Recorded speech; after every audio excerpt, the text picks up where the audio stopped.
Eu sou o guardião de horrores indizíveis, o narrador de pesadelos que se agarram à alma. Se você deseja caminhar ao meu lado, por estes corredores escuros do inexplicável, então o desafio está lançado. Inscreva-se no Sr. Black Art. Prove sua coragem. Eu entendia o silêncio.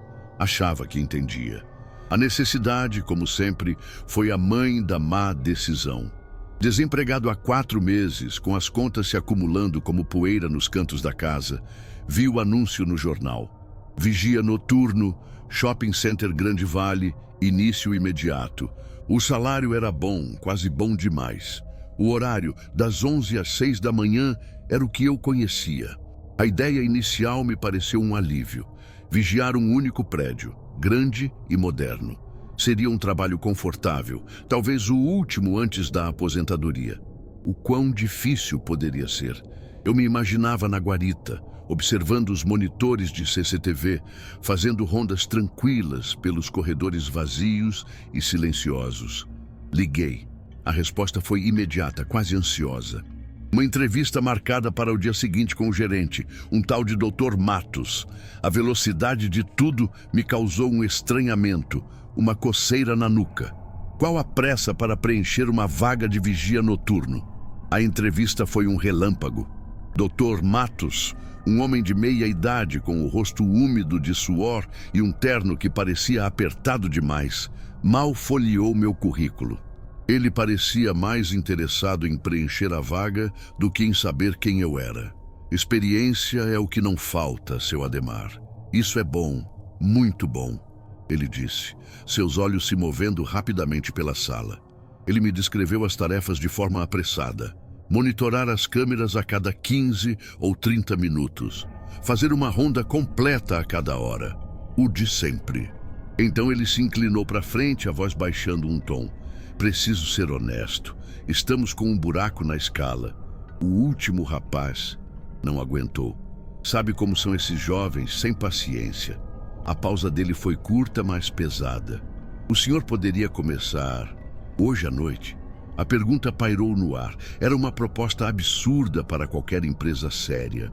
Mas a imagem do meu extrato bancário se sobrepôs à minha intuição. Posso sim, senhor. O alívio no rosto de Matos foi explícito. Ótimo, disse ele, praticamente se jogando para trás na cadeira. Ele me entregou as chaves e um manual de procedimentos padrão, um folheto fino com regras sobre saídas de emergência e contatos de emergência. Antes de eu sair, ele acrescentou, quase como um pensamento tardio. Ah, e fique de olho na área do Playzone e no escalator da praça de alimentação. Tivemos alguns incidentes de vandalismo por lá. A forma como ele disse incidentes soava vazia, como se a palavra real fosse outra, uma que ele não podia ou não queria dizer. Às 22h45 eu estava de volta. O estacionamento, um mar de asfalto sob a luz amarelada e solitária dos postes, estava quase deserto. O shopping parecia um gigante morto. Uma carcaça de concreto e vidro cujo espírito havia partido com o último cliente. Senti um arrepio. A vontade de dar meia volta e ir para casa foi forte, um instinto primitivo me alertando. Ignorei. Chamei de nervosismo de primeiro dia. Doutor. Matos me esperava na entrada de funcionários, e o breve tour que ele me deu foi tenso. Ele me mostrou a sala de segurança, um cômodo pequeno e sem janelas, dominado por uma parede de monitores em preto e branco. Monitore as câmeras, faça as rondas. Se vir algo estranho, anote no relatório. Não precisa tomar nenhuma atitude heróica, disse ele, seus olhos evitando os meus. Ele bateu em meu ombro e me desejou boa sorte antes de sair apressado, como se estivesse fugindo. A primeira hora foi de um silêncio absoluto. Um silêncio que tinha uma textura, uma presença. Eu observava as telas, corredores vazios, lojas escuras, o Playzone imóvel. Comecei a relaxar. Era só um trabalho fácil e bem pago. Foi então que ouvi a porta da sala se abrir atrás de mim. Meu corpo enrijeceu. Eu não tinha ouvido passos. Virei-me bruscamente e lá estava ele, um homem muito velho, vestindo um uniforme de faxineiro, parado no batente. Era magro, com a pele pálida e enrugada, e segurava um esfregão com as duas mãos. Havia um sorriso em seu rosto, mas não era amigável. Era um sorriso de resignação, de quem conhece uma piada muito antiga e sem graça. "O novato", ele disse, a voz rouca, um sussurro que arranhou o silêncio. "O Dr. Matos sempre escolhe os que têm cara de quem precisa muito do emprego." Levantei-me tentando manter a compostura. "E o senhor é... Faço a limpeza", disse ele, entrando na sala. "Sempre fica um de nós à noite. O lugar é grande, suja muito."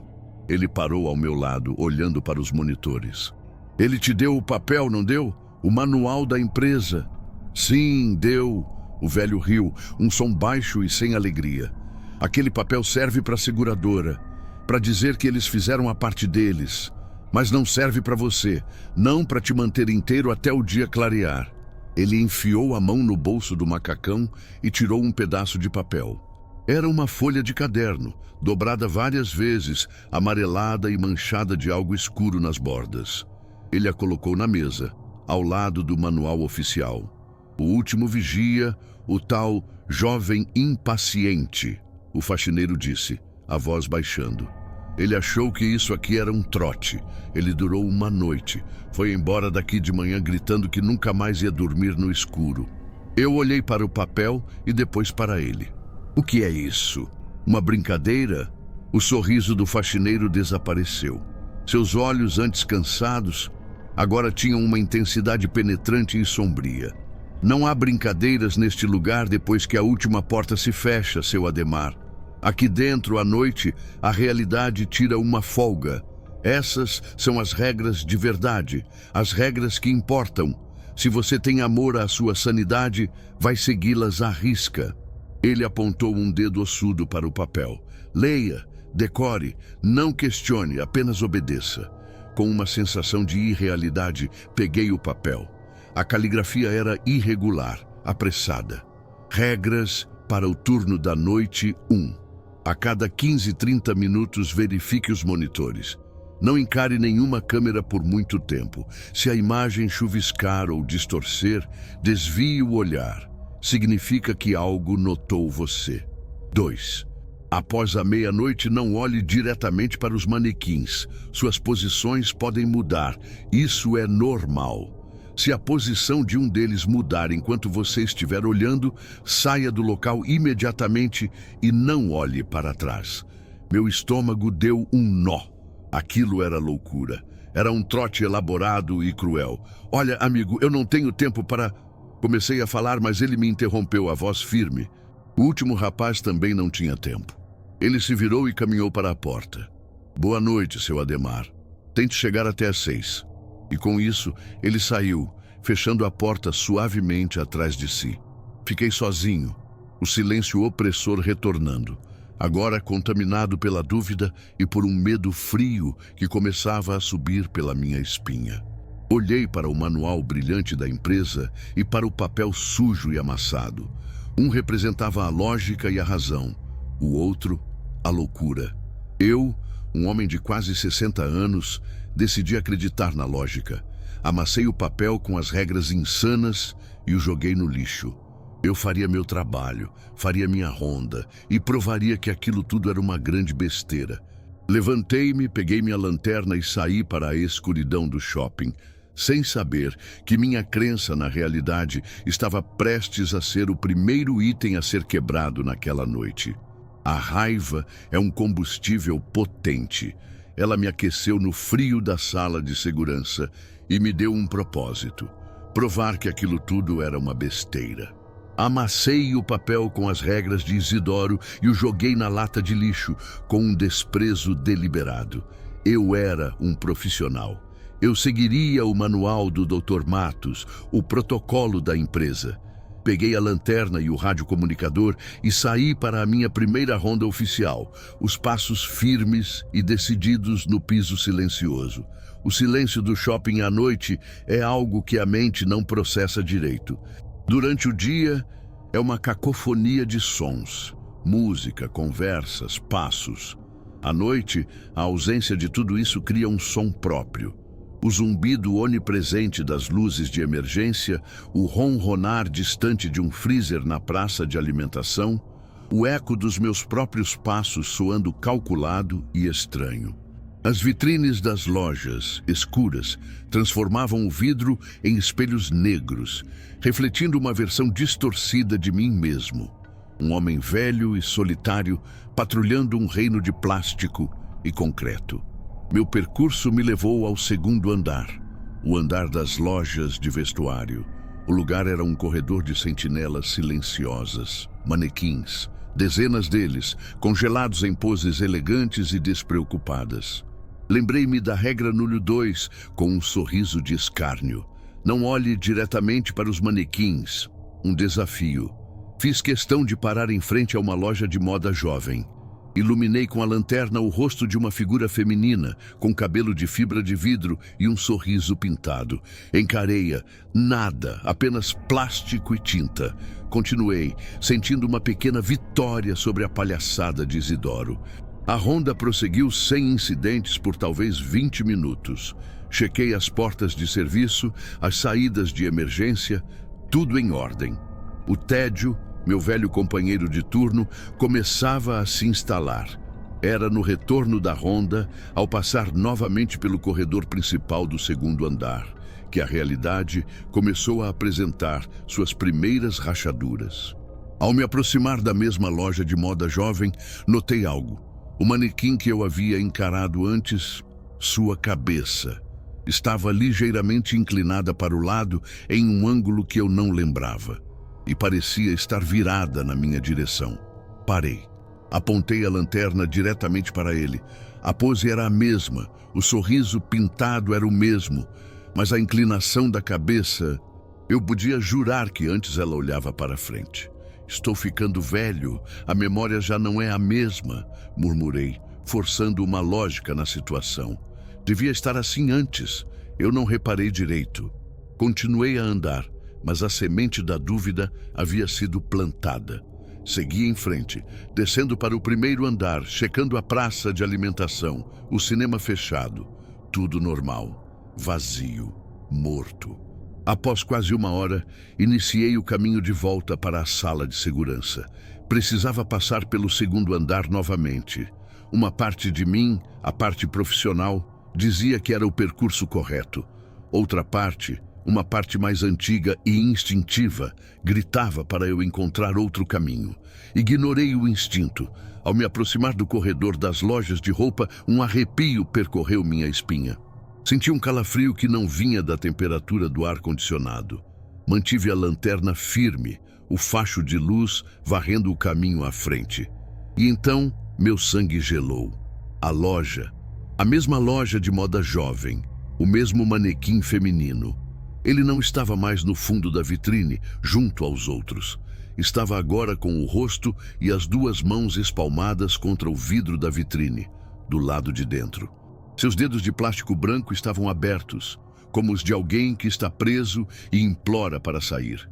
A cabeça estava inclinada e o sorriso pintado, visto daquela forma, pressionado contra o vidro, parecia uma careta de agonia silenciosa. Meu coração parou. Não houve som, não houve movimento. Ele estava perfeitamente imóvel, mas sua posição era uma impossibilidade física e lógica. A loja estava trancada. Ninguém havia entrado ou saído. Eu não tinha ouvido um único ruído. Mesmo que o tal Isidoro estivesse lá dentro, como ele moveria uma peça pesada daquela sem fazer barulho? E por quê? Eu fiquei ali, paralisado, a lanterna fixa na figura. O ar parecia ter ficado denso, difícil de respirar. O silêncio do shopping agora gritava para mim, zombando da minha compreensão do mundo. Recuei um passo, depois outro. O instinto tomou conta. Eu me virei e andei, depois trotei e por fim corri de volta para a segurança do meu cubículo. Não era medo de um ataque, era medo do incompreensível. Tranquei a porta, o coração martelando descontroladamente no peito. Eu precisava de provas, de uma confirmação. Eu precisava saber se estava louco. Corri para o painel das câmeras e, com as mãos trêmulas, rebobinei a gravação da câmera daquele corredor. Encontrei o momento exato. A imagem em preto e branco me mostrou uma figura solitária andando. Passei pela loja, olhei para a vitrine. Na gravação, o manequim estava em seu lugar original no fundo da loja, imóvel. Avancei a fita. Vi minha própria figura voltando pelo corredor quase 1 hora depois. Olhei novamente para a loja. Na gravação, o manequim continuava lá no fundo, exatamente como antes. A fita, a prova objetiva e eletrônica da realidade, estava mentindo para mim. Ou então meus olhos estavam. Um tipo diferente de pavor se instalou em mim. Um pavor frio, cerebral.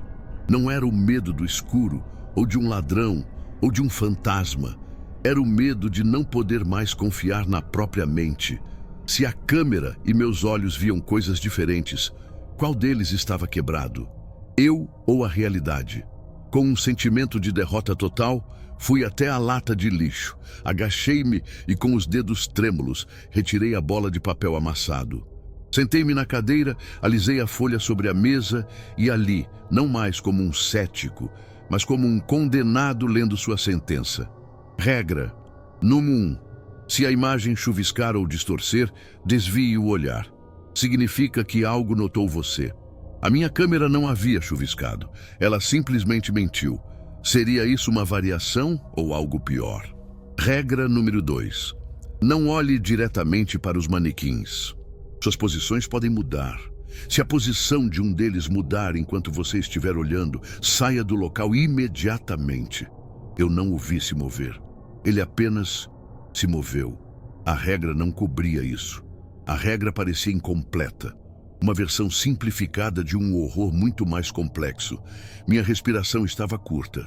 Meus olhos correram pela lista, buscando respostas, buscando qualquer coisa que explicasse a fratura que acabara de ocorrer na minha sanidade. E li as próximas regras, as que eu havia ignorado antes. Regra número 3. Se ouvir o som de um choro vindo da área dos provadores, não investigue, não tente ajudar. Aproxime-se e o choro ficará mais alto. O que chora não quer consolo. Regra número 4. O escalator da praça de alimentação às vezes liga sozinho. Se ouvir o barulho, não vá até lá. Fique na sua sala e observe pela câmera C12. Você não quer que aquilo te veja pessoalmente. Regra número 5. Não entre no banheiro masculino do 3º andar após as 3 da manhã. Não importa o que aconteça, use o do subsolo. Um arrepio percorreu meu corpo. O pavor não era mais uma possibilidade, era um cardápio. Cada regra era a promessa de um novo tipo de anomalia, uma nova violação. O papel na minha mão não era mais um trote. Era um manual de sobrevivência para um lugar que operava sob uma física própria e doentia. E à noite eu percebi, com o suor frio escorrendo pela minha testa, mal havia começado. A sala de segurança, antes um refúgio, havia se tornado minha trincheira e minha cela. O mundo lá fora, nos corredores escuros, não era mais o meu local de trabalho. Era território inimigo. O papel amassado com as regras de Isidoro estava sobre a mesa, alisado com um cuidado quase religioso. Não era mais um trote, era a porra de um mapa de guerra. E eu era um exército de um homem só. As horas se arrastaram. Cada minuto era uma gota de suor frio escorrendo pela minha espinha. Eu me tornei um escravo daquele painel de vigilância, daquela parede de olhos eletrônicos que me mostravam o nada. Mas agora eu sabia que o nada era uma ilusão. O vazio estava prenhe de possibilidades. Cada tela era uma janela para um tipo diferente de inferno. E eu era o porteiro. Eu seguia a regra no 1 à risca. Olhava para uma câmera, contava até 5 e passava para a próxima. Um balé paranoico de olhares fugazes. Foi então que o silêncio foi assassinado. Um som grave, um rangido mecânico e pesado começou a ecoar pelo sistema de áudio da sala. Um som que eu reconheci com pavor imediato, a escada rolante. Regra número 4. O escalator da praça de alimentação às vezes liga sozinho. Se ouvir o barulho, não vá até lá. Fique na sua sala e observe pela câmera C12. Você não quer que aquilo te veja pessoalmente. Meu coração disparou, mas desta vez o pânico veio acompanhado de uma disciplina fria, nascida do terror puro. Sem hesitar, meus dedos voaram sobre o console, selecionando a câmera C12. A imagem da praça de alimentação surgiu no monitor principal, e lá estava ela, a escada rolante, subindo, vazia. Por um segundo, do pé da escada, uma figura emergiu das sombras. Era alta, desproporcionalmente alta e fina, como um desenho de um homem esticado até o limite da forma. Seus movimentos eram quebrados, erráticos, como um inseto se movendo quadro a quadro. Não era um manequim. Não era humano. Era errado. Seus braços longos balançavam em ângulos impossíveis e a cabeça lisa e sem traços parecia um balão pálido. Eu assisti, hipnotizado pelo horror, esquecendo de respirar. A criatura subia os degraus lentamente e no meio do caminho, ela parou. E sua cabeça lisa virou, num movimento lento e deliberado, diretamente para a posição da câmera. Diretamente para mim. No mesmo instante, a imagem na tela se dissolveu em uma cachoeira de ruído branco, um grito eletrônico agudo que fez o alto-falante do painel estalar. Regra número 1. Se a imagem chuviscar ou distorcer, desvie o olhar.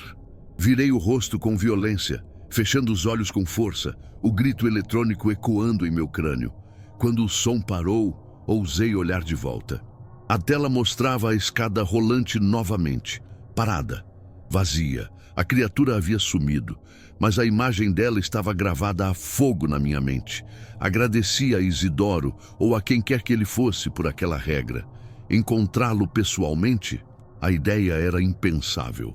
O tempo continuou a se arrastar. A necessidade fisiológica, indiferente ao meu pavor, começou a chamar. Eu precisava usar o banheiro. O do subsolo, onde ficava minha sala, estava interditado para uma reforma que nunca acabava. O mais próximo era o do terceiro andar. Olhei para o relógio. 3h15 da manhã. E a memória da próxima regra me atingiu como um soco no estômago. Regra. No 5. Não entre no banheiro masculino do terceiro andar após as 3h da manhã. Não importa o que aconteça. Use o do subsolo. Uma regra simples, mas agora cheia de um terror implícito. O que acontecia naquele banheiro depois das 3? Olhei para a porta interditada do banheiro do meu andar. Teria que ser ali mesmo, no escuro, usando um balde. O pensamento me encheu de uma humilhação profunda, mas a alternativa era desafiar outra regra, e eu não estava mais nesse negócio. A dignidade era um luxo que eu não podia mais pagar. Eu sabia que precisava fazer outra ronda. O manual da empresa era claro, e um relatório em branco seria o mesmo que uma confissão de que eu não havia feito meu trabalho. Com o coração na boca e o papel com as regras no bolso do peito, saí novamente para a escuridão. Cada passo era uma negociação com o medo. Cada corredor, uma emboscada em potencial. Foi no caminho de volta, ao passar pela ala das lojas de grife, que ouvi um som que atravessou a barreira do meu medo e atingiu algo mais profundo, mais humano. Um choro. Era o soluço de uma mulher, abafado, vindo de dentro de uma loja da área dos provadores. Era um som de dor genuína, de um sofrimento real. Regra no 3. Se ouvir o som de um choro vindo da área dos provadores, não investigue. Não tente ajudar. Aproxime-se e o choro ficará mais alto. O que chora não quer consolo. Parei no meio do corredor. Meu cérebro, agora treinado pelo pavor, gritava a regra para mim. Mas meu coração de homem velho, de pai, de marido, se contraiu. E se fosse real? E se uma funcionária tivesse ficado presa ou uma moradora de rua tivesse se escondido ali e estivesse em apuros? Viver com a covardia de ter ignorado um pedido de ajuda real seria um tipo diferente de assombração. Moça, Chamei, a voz fraca, quebrando o silêncio. Tem alguém aí? Tá tudo bem? O choro parou por um instante e depois voltou, mais alto, mais desesperado. Por favor, me ajuda. Ele me trancou aqui. Tá tão escuro? A voz soluçou de dentro do provador. Era uma armadilha, tinha que ser. Mas a voz era tão convincente. Dei um passo cauteloso em direção à porta da loja. O choro aumentou, tornando-se um lamento de cortar a alma. Por favor, moço, não vá embora. Não me deixa aqui sozinha. Meu corpo inteiro estava em guerra. A experiência me dizia para virar as costas. A empatia me puxava para frente. Eu estava a poucos metros da porta de vidro da loja. Podia ver os manequins imóveis lá dentro, sentinelas silenciosas daquela agonia. O choro era quase insuportável. Era o som de um coração se partindo. Fechei os olhos. Lembrei-me do manequim contra o vidro, da criatura no escalator, da mentira das câmeras. Nada aqui era o que parecia. O que quer que estivesse chorando não queria consolo. Queria a mim. Com o maior esforço de vontade que já fiz, virei as costas para a porta e para o choro. Comecei a andar para longe, o som dos soluços desesperados me seguindo, me acusando. Covarde, igual a todos os outros. Você vai me deixar morrer aqui. Continuei andando, o coração pesado como chumbo, sentindo-me o pior dos homens. E então, quando eu já estava a uma boa distância, no fim do corredor, o choro parou. Subitamente. O silêncio que se seguiu foi quebrado por um som diferente. Um som que fez cada pelo do meu corpo se eriçar. Uma risada. Baixa, rouca, divertida. Uma risada de pura malícia, vindo de dentro da loja que eu acabara de deixar para trás. E depois da risada, um sussurro flutuou pelo ar, tão nítido que parecia ter sido soprado diretamente no meu ouvido. Que pena, Ademar. Faltou tão pouco para você ser gentil. O terror me deu forças. Corri de volta para a minha sala, o som daquele riso zombeteiro me perseguindo. Tranquei a porta, o corpo tremendo de uma forma que eu não conseguia controlar. Eu não era um vigia. Eu era um rato num laboratório, e alguma coisa estava me testando, se divertindo com as minhas reações, apreciando o meu medo. Sentei-me em frente ao painel, os olhos fixos no relógio na parede. 3h58. A noite estava chegando ao seu ápice. Meu olhar caiu sobre a lista, sobre a regra que eu vinha temendo desde que a li pela primeira vez. A regra com hora marcada. Regra número 8. Entre 4h e 4h30 da manhã, tranque a sua porta. Não importa o que ouça, não importa quem bata, não abra para ninguém. Eles vão tentar te enganar. Eles podem usar uma voz que você conhece. 2 minutos. O teste final estava chegando. E eu tinha a sensação aterradora de que não seria um som ou uma visão em uma tela. Seria algo na minha porta. Algo que me conhecia. Algo que sabia exatamente como me quebrar. 3h58 da manhã. O tempo agora era um inimigo palpável. Cada tique do relógio na parede era uma batida em uma bigorna, forjando meu medo em uma forma sólida e pesada. A sala de segurança, minha única fortaleza, parecia encolher ao meu redor. Empurrei a pesada cadeira de metal contra a porta, um gesto fútil contra o que quer que estivesse por vir, mas que meu corpo precisava fazer. Agarrei-me ao papel com as regras, a textura frágil e suja em minhas mãos trêmulas era a única coisa real em um mundo que havia se desfeito. Eu não esperava mais pelo perigo, eu o aguardava. 4h da manhã, o silêncio. Um silêncio que não era vazio, mas cheio. Sólido. Pressionava meus tímpanos e fazia o ar em meus pulmões se transformar em pedra. O mundo do lado de fora daquela porta de metal havia deixado de existir. Toque, toque, toque. A batida foi tão suave e educada que por um instante pareceu normal. Mas naquele silêncio absoluto, cada toque soou como um tiro de canhão. Seu Ademar, aqui é o Matos. Abra, por favor. A voz do gerente. Perfeita. O mesmo tom ansioso, a mesma autoridade frágil. A armadilha era inteligente, apelava para a minha identidade, para o funcionário que eu fui a vida inteira. Olhei para o monitor do corredor. Vazio. A câmera não mostrava ninguém. A regra era clara. Confie apenas na câmera.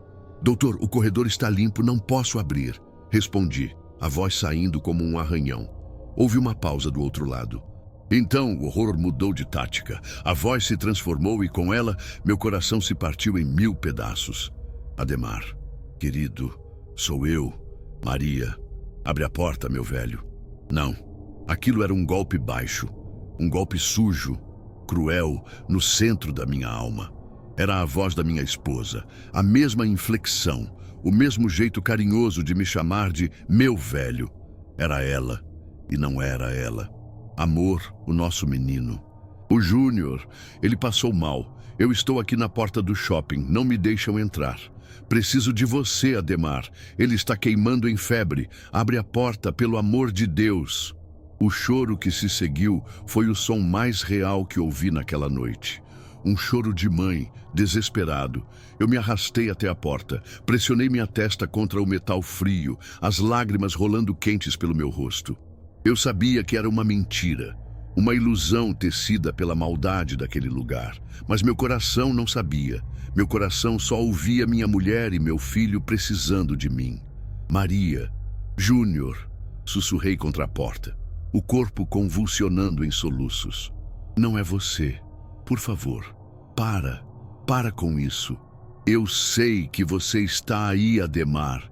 Está me deixando sozinha. Vai deixar seu filho sozinho? Abre a porra dessa porta, seu covarde! O grito foi a última torção da faca. E então a voz dela derreteu, se transformando em uma cacofonia horrenda. A risada da mulher do provador, as risadinhas das crianças boneco, o arrastar dos manequins, o gemido do escalator, tudo junto.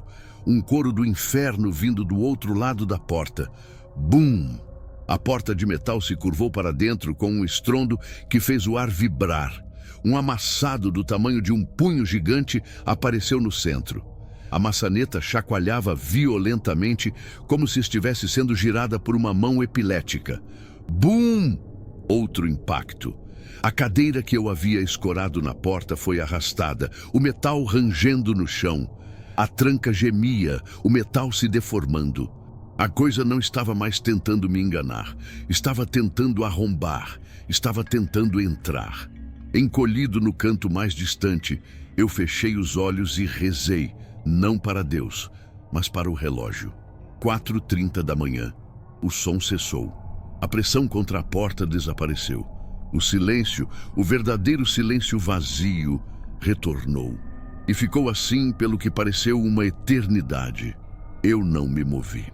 Apenas fiquei ali, uma casca de homem, esperando a luz. O sol nasceu. Vi seus primeiros raios tímidos pela pequena janela da sala e chorei de alívio. Um choro silencioso, exausto. Eu havia sobrevivido. Às 6h01, ouvi os passos no corredor, passos humanos e a batida na porta. Seu Ademar, Matos. O turno acabou. Abri a porta.